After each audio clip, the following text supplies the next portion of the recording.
G'day and welcome back to RC Model Reviews, and on the bench today we have SharkByte. Yes, it's finally arrived. It took a month, over a month, to get from the USA to New Zealand, thanks to Swiss Post, cheering on Swiss Post. Yay! Anyway, they got it here. It actually arrived, so that's fantastic. Now, every other man and his dog has reviewed the product. So what am I going to do? Well, I'm going to review it as well, but I might take a slightly different tack to most people. I'm going to take a more technical perspective on this, and I'm going to offer a little perhaps idea for FatShark to consider. But first of all, let's take a look at what you get for your money if you buy the SharkByte digital system. I have to disclose right away, this was sent to me for review. I did not pay for this, but as we all know here on RC Model Reviews, no affiliate links, no shilling, no benefit to me whether you buy this or not. So this is going to be a totally brutally honest review of the product. Now, this isn't going to be the full review. This is just my first impressions, and I want to get some feedback from you guys. What would you like me to do that will distinguish my review from the other ones? We've seen heaps and heaps of reviews, and it's interesting. The opinion is quite divided on this product. Now, so I've seen some people who love it, and they've flown quads at low altitude. We're talking, 20, 30 feet above the ground, out to more than a mile with no issues at all. They've been really impressed. I've seen other people who have had trouble at relatively close range with breakup and losing signal and things. So what's the reality? What is the truth? Does this perform well or not? I'm going to find out. I'm going to find out for the average guy. Now, also we're going to look at where does this fit in the market? And I have to say again, I've got to disclose right from the start, I'm so pleased to see this product. I think this is a fantastic addition to the choice or the options that we have in the FPV field. And I don't care if it's not as polished and not as high performance as FatShark, and I don't care if it's more expensive than analog. It has a place in the market. We're going to take a look and see where that place is and why you might want to buy this, or why this might not be the product for you, because those are the reasons people watch these videos. You want to know, should I buy this product? Hopefully I will help you make that decision, but I'm not going to tell you yes, buy it, or no, don't buy it, because everybody's needs are slightly different, everybody's expectations are slightly different. And so that'll be a decision you have to make. I'm just going to try and give you the information to help making that decision easier. And as I say, there's going to be a couple of 3 videos here. This is just on the bench. We're not going to fly it today because I've got to set up a quad, or maybe as I suggested in my community tab, maybe I'll put it on the Outlaw 250. Oops, can't see it because it's too big and I've got too much zoom on the camera. There we go. Maybe I'll put it on here, replace this little analog system with the SharkByte, because most people have been testing it on quads, with the idea being that it's got super low latency, so you'll feel the difference over DJI, but it'll feel like an analog. Well, I'm 67 years old. I got Parkinson's. Latency for me is measured in days, not milliseconds. So I'm not going to bother too much focusing on latency. Other people have done that and they do it much better than me. But let's take a look at what's in these boxes. We're not going to unbox this, but we will take a look at what's in these boxes. There are 3 parts to the system, obviously. We've got the camera, we've got the air unit or video transmitter, and we've got the receiver that goes on your goggles. Let's start with the camera. It's basically a Runcam Nano, and I think it's 720p. I don't know if they're doing I haven't read the specs. I should have read the specs, but I expect this would be in 720p, not 1080p, because the chips they're using in the transmitter are only rated to 30 frames per second at 1080p, 60 frames per second at 720p. And I'd rather have 720p with 60 frames than 1080 with 30, certainly if I'm going to be doing any racing. But there we go. That's just basically, what's to see. It looks exactly the same as the regular Runcam Nano. Here is the bit that most people are going to be pretty interested in. This is the video transmitter. Now, damn you, Nick Burns, you got the little one. I got the big one. Because one of the things I think this system is going to be really suited for is micro or tiny whoop type stuff, really small stuff. And I think the future of the hobby, whether we like it or not, is going to be in smaller craft because regulations. So I would love to have got the little one that I could stick in a really small quad, but I didn't. I got this one, which is bigger, and I'll have to put it in something bigger. But let's take a look at it. It's in a box. Let's take it out of the box, but we're not going to unbox it. Oh, man. I'm old and my fingers are too big. Ooh, hey, it comes with a piece of wire. What is that for? Oh, we've got several pieces of wire. There we go. We'll look at that later when I do how to set it up in another video perhaps. But here we go. Comes with this foam thing. There it is. It's quite small. It's quite small. It's quite light. Let's throw it on the scales that don't show the blood and see just how light the damn thing is. Right, if we can make them go today. Yes, they're working today. Here we go. So let's see, that weighs 10 grams. That is pretty light. That's pretty light. Let's throw the camera on there as well. And that weighs, what have we got there? 32 grams, including the plastic box for the camera. I haven't even taken it out of the box because I want to compare this to the DJI Air unit. So that's, what is it, 32 grams. Here's an Air unit with camera, but no antennas. We're looking at 51 grams. So that's the FatShark is significantly lighter than the DJI Air unit with camera. That's good news. As I say, I think this is going to be really well suited to smaller craft, where even with the Caddx Vista, you're still quite, the DJI solution is still quite heavy. So this is going to be a great replacement perhaps for using analog on smaller craft.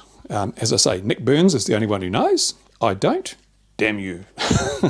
But that's basically the unit. Let's take a closer look at the construction of this thing, because this is really interesting. Okay, as we can see, it is a two-board solution. We've got two PC boards here. The component layout's quite sparse, actually. It's not really tightly packed. So you can see why they've been able to make a smaller board. Let's take a look at what we've got on this board. And this is the most obvious thing. This is the DiviMath chip. This is a chip that is designed specifically for basically transmitting HD video. And it is the heart of this whole thing. There is a data sheet for the chip, which I'll actually link in the description of this video, because you might want to get a bit more technical information on the damn thing. But basically this takes the digital camera output and turns it into a signal that can then be transmitted by the RF section. So this is all the camera goodness. And on the other side, we have all the radio frequency goodness. And on this side here, obviously we've got our antenna connector there. I hope I've got a matching antenna with a matching connector, otherwise I'll be really annoyed. And here we've got a couple of little Wi-Fi chips. These are 3-stage power amplifiers that boost the signal from the other chip, or basically create the RF output. And they're rated to, I think it's 200 milliwatts each. So between the two of them, you get 400 milliwatts. And they go out the antenna. It's really quite straightforward. Now, of course, these things can get quite hot. So if you look inside, on the other side there very carefully, see those little towers here? See these little brass bits like that? I'm picking those are heat sinks, because there's one under that chip, and if you turn it around the other side, you can see there's one under that chip. So what they'll be doing there is basically having some things called vias or wires, which go through the circuit board and conduct the heat through the board to these little things here, where it's more dissipated by conduction or convection, to the ambient atmosphere. So that's quite interesting, because one of the problems that people have already reported with this is a bit of an issue with heat. It does get a bit toasty, it gets a bit warm, it'll fry your brains out, because these chips are working really hard. And there have been failures reported where people have not provided adequate ventilation and the damn things died. In fact, I think one guy even had some bits fall off his board and they unsoldered themselves. But this is, again, points to the type of use you might have for this, because this really, from what I've seen so far, I'll verify it myself, this really is designed for the racer market, for people who want minimum latency and lightweight. Because if you've got a lighter weight video transmitter, it quite accelerates faster, it turns quicker, it's more agile, it's more nimble, it gets through the gates faster. And so this, when you compare it to a DJI solution, is going to be a damn sight better for racing in just about every area. And if you're racing, well, your flight times are only 2 or 3 minutes. So you're unlikely to overheat this thing. But if you leave this running on the bench for half an hour while you play around with it at maximum power, yeah, it's going to melt. But then again, the DJI Air unit, it gets pretty damn toasty too. Although, let me just pull out a little bit so we get them both in shot, and I can show you the differences. Focus camera, will it focus? Here we go. So we've got the DJI Air unit, and we've got the FatShark unit. Look at the difference in size. There is a marked difference in size, even in thickness. So difference in size and weight. But the DJI unit does have this really, really heavy, not heavy, but heavy duty aluminum case if you buy the American one, which provides not only protection for the board, but also heat dissipation. So the DJI, this gets really toasty, but this can get rid of this heat better. You know, if you're going to use this in a fixed wing or in something that doesn't have good ventilation, the DJI Air unit will be a better option, because this, well, it's just going to get hot. What I'm expecting to see are 3D printed cases with little sinks that touch on these components here and provide cooling. There'll be embedded heat sinks in the cases, and I expect people will be making those. You have them on Thingiverse and you'll be able to make them up, and that will solve some of the heat issues, and it will also provide more protection for the board, because this isn't even conformal coated, so don't get it wet. Another thing to note is the DJI system is pretty much plug and play. You don't have to do much in the way of soldering. It comes with a pigtail, you solder to your flight controller, but that's about it. You'll actually have to solder wires onto the FatShark video transmitter. So there's tiny little pads there. If you're half good at soldering, you won't have too much trouble, I don't think. These look fairly straightforward. I'm not going to be too worried about that. But it does mean that it's not quite as plug and play as the DJI. But remember, this is only the second version of this product. The first one was the Bifrost, and that was put out basically in beta. I don't think it ever shipped as a finished product. It was only available in beta. And now they've refined it into this. So this is still a very, very young product. And from what I've seen on other people's reviews, the software needs a bit of work. Setting it up and things is a little bit, especially the OSD and so forth. And this is an idea I'm going to float to FatShark. There has been a lot of products on the market that have been really good hardware, and they've come with crap software. And the clever manufacturers have done something quite straightforward. They've said, well, let's open source the software. And they've said, community, make the software. I mean, we're looking at things like Baseflight, Betaflight, all the other flights, iNav, they've all gone open source. And so virtually all of our mainstream flight controller software is open source. Even ArduPilot, for those who want to do complicated stuff with waypoints and things, it's open source, which means manufacturers like, for example, in this case, FatShark, they can focus on making the hardware and making it work really well, and then they don't have the cost of developing software. They can throw it open to the community gets involved, they write the software, constantly updating it, improving it at no cost to the manufacturer, and the community gets a far better product, because instead of just a small team of people working on the software, you might have dozens or hundreds of people all working on the software, so improvements come fast and quick, and you can, on a daily basis, your product improves itself. So maybe FatShark could consider throwing enough of this open source for people to get involved, because the other thing is, it then engages with the community. If you're a part of the community that's providing the code to make this run, you're going to be recommending it to all your friends and everyone you talk to, so it's a marketing tool as well. If you're on the development team, you're going to say, hey, use my software and use this product. And that's one thing that DJI will never do. They'll never open up their product to open source software developers. So that gives us would give this a fantastic point of differentiation, a unique selling point, which DJI cannot and will not ever offer. The other piece of the puzzle, of course, is the receiver, the ground unit. It used to be a ground unit with Bifrost, but now it is a unit that goes on your goggles. And actually, I was quite surprised how small this is. This is much smaller than I was expecting. Looking at other reviews, didn't really give a full appreciation of the small size of this unit. And once you take the foam away, you're really kind of small. So it's going to fit on your goggles without adding too much weight. It does have a bit of heft, but it's not that bad. Let's measure it again with the scales that do not show the blood.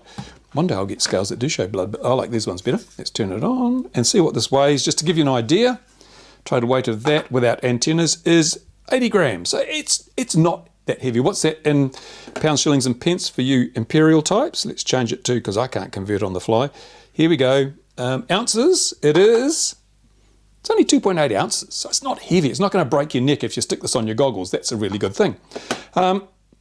Let's take a closer look at what this actually does. You've got a couple of patch antennas on the front here, apparently. These are patches. There's a fan to keep the whole thing cool. You've got a couple of antenna connectors. Are they SMA? I hope they're SMA, not RPSMA. They are SMA connectors, so you can plug in your Omnis there. You've got a little wheel here for twiddling stuff, little adjustment, for changing things. There's a power input connector there, and there's a slot for your SD card, because it has a built-in DVR. It also has an HDMI connector there, because it comes with some cables and stuff. And let's have a look. One cable here. This basically plugs into your HDMI, and the other end plugs into your goggles. So that's how you connect this to your goggles. And that means you can also use things like the SkyZone OLEDs, and any set of goggles, even box goggles that might have an HDMI input. In fact, I've got some FatSharks here. Let's have a look. FatSharks here, my HDO2s. Oh no, oh look, see? These are my original base edition. I used FatShark right from the get-go. This was the first goggles that FatShark made way back in the day, and there's no HDMI on this, of course. So really older goggles, you're not going to be able to use it, but most of the goggles made in the last few years have got HDMI input. And I've got a set of HD2s, FatShark HD2s. I've got a set of Sky Zones. So I'll be trying the system on both of those just to see what difference it makes in terms of the image, whether you really need the ultra high resolution of your OLEDs or whether a set of HD2s will show the benefits of this digital system. There's a little, also in the box, we have a little bracket for mounting it. This basically goes on over the fan, so it provides the mounting. You get a power cable which has 2 barrel connectors, one for the receiver and one for your goggles. And you get another connector which basically you can use with the balance lead on your goggle battery to provide a power supply with a barrel connector there. There's also this little board which enables you to adjust stuff. It's got clicky buttons and a little LED display, and it plugs in somewhere. I don't know, we haven't looked at that yet. So yeah, it's a fairly full-featured package. I don't think you'd be wanting for much, and I will be obviously going through and using it all. I've only just received this, so I have no, oops, I haven't got the cable on. I have not tried anything yet, and so it'll be a learning experience for me, and I'll take you along for the ride. So there you go. Now, who will want to buy this? Who's going to buy this? Now, I'm going to base some of this part of the video on what I've seen in other reviews, and I recommend you go and look at other reviews. There are gazillions of other reviews of this product now. Because this took so long to get to me, my reviews are very late. Why isn't it going in? Oh, there we go. My review is very late because, oh no, I hate it when I make boxes. Anyway, you know what happens. My review of this product is very late because it took a month to get here. So go and look at all the other reviews that are there. Albert Kim's done some very good reviews on this. Who else did some? Bot Grinder did an excellent review of this, albeit he didn't have the Omni antennas on. So, you know, but he did basically, he nailed it in a very concise video. Also, there was, so Nick Burns did a review with the little video transmitter, which I would love to have got. And so go out there, look at every review you can find, because everybody has a slightly different take on it. We all have different expectations, different preferences, different requirements, which tailor how well this product would be suited to our needs. But I'm going to say, based on all the reviews I've seen, and I might change this later when I've had a chance to use it, this is a product that's obviously well suited to the drone racing community because it has the low latency and it has the light weight. Those are 2 factors that make a big difference when you are trying to race mini quads, drones around a track. And I expect that if FatShark was really, really clever, and it must be reasonably clever because I've been in business a long time, they would sponsor a specific drone racing category or event only for FatShark digital users. That would be a fantastic idea because then they're going to be promoting the product, more people will get to see it, and there'll be another reason to buy this because you could be in that racing category. And the other group of users who will probably be attracted to this are those who, like myself, like to fly smaller craft. Now, they don't want the overhead of the Cadex Vista or the full DJI air unit, but they want to go digital. And so if you're flying smaller craft, then this looks like it could be a pretty damn good option. Certainly worth investigating anyway. And I'll be looking at all those things in later videos. So yeah, it's going to be an interesting journey. So what I want to do now is invite you to make your suggestions. What do you want to see in the next couple of videos on the SharkByte product? Obviously, I'm going to put it in the air. I'm going to fly it. I'm going to give you the DVR recordings. I'm going to tell you what I think from a user perspective. I don't expect my socks to be blown off in the same way they were with the DJI digital system. But then again, this is probably not a system for those who simply want to enjoy an HD flight experience. This is a system for people who have more demanding requirements in terms of latency and in terms of weight, and in terms of price as well, because the big benefit of the system is that it becomes cost effective if you've already got a good set of goggles. And a lot of people, let's face it, everyone flying FPV today, well, up until the DJI came out, had a set of goggles. And so you can leverage that investment with your FatSharks or your Sky Zones or your whatevers.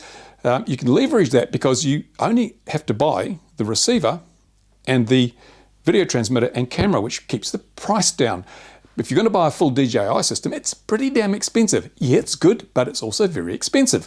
And a lot of people don't want to or cannot afford to spend that sort of money. This is a cheaper way to get into digital FPV, and you don't have to sell stuff or throw stuff away or have 2 sets of goggles. It's just using what you've got. So that's going to be a big draw card for people who want to get into it but don't want to spend the big cash bucks. So I'll look at the value equation, and I'll give you my opinion on whether I think, if you're pushed for cash, whether this is a good option or whether you should stick with analog, because I've got to be totally honest, I fly a lot of analog. I really enjoy flying analog. There's something about analog that's kind of raw and visceral, and it's cheap. I love it, it's so cheap. And everything has its pros and cons. So I'm going to put this in some kind of craft, and I'm going to fly the same circuit with analog, with this, and with DJI. Same craft, same circuit, and do the side-by-side comparison so you can see for yourself. I'll use a fairly top-end analog system, and we'll use this, and we'll use the DJI system. So the best way to do it is to look at the three options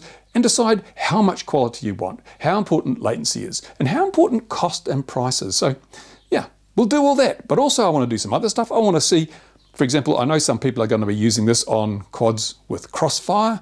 I haven't seen any reports of any problems, but one thing to be aware, where you have an unshielded video transmitter like this, we need to look at how much noise it's creating on the 900 megahertz band, on the 2.4 gigahertz band, the bands you might be using for your control link. If someone wants to use 433 on this, will it interfere with the 433 megahertz receiver? Now, it's not a long range system, so I don't expect people will be using 433, but a lot of people run crossfire because of the low latency. Is it going to affect your crossfire signal? I don't think anyone's actually checked that. I'll check that with the spectrum analyzer, and we'll see how much noise this little baby pokes out. And we'll compare it to the DJI system, how much noise that pokes out. Things that I can do because I've got a technical background might be useful to you, but there's going to be a heap of other stuff you guys want to know. And the only way you find out is to ask me before I do the next video. So go to the comments section on this video now and put your questions, tell me what you want to see, and I'll do my best to accommodate you. In the meantime, thanks for watching. Thank you to my Patreon supporters. You have made this all possible, increasingly because I'm putting a video out on my XJet channel shortly explaining what YouTube have done to completely wreck the whole creator partnership thing. It's terrible. Wait till you hear about it. It's awful. Anyway, that's for another video. Thanks for watching. Bye for now.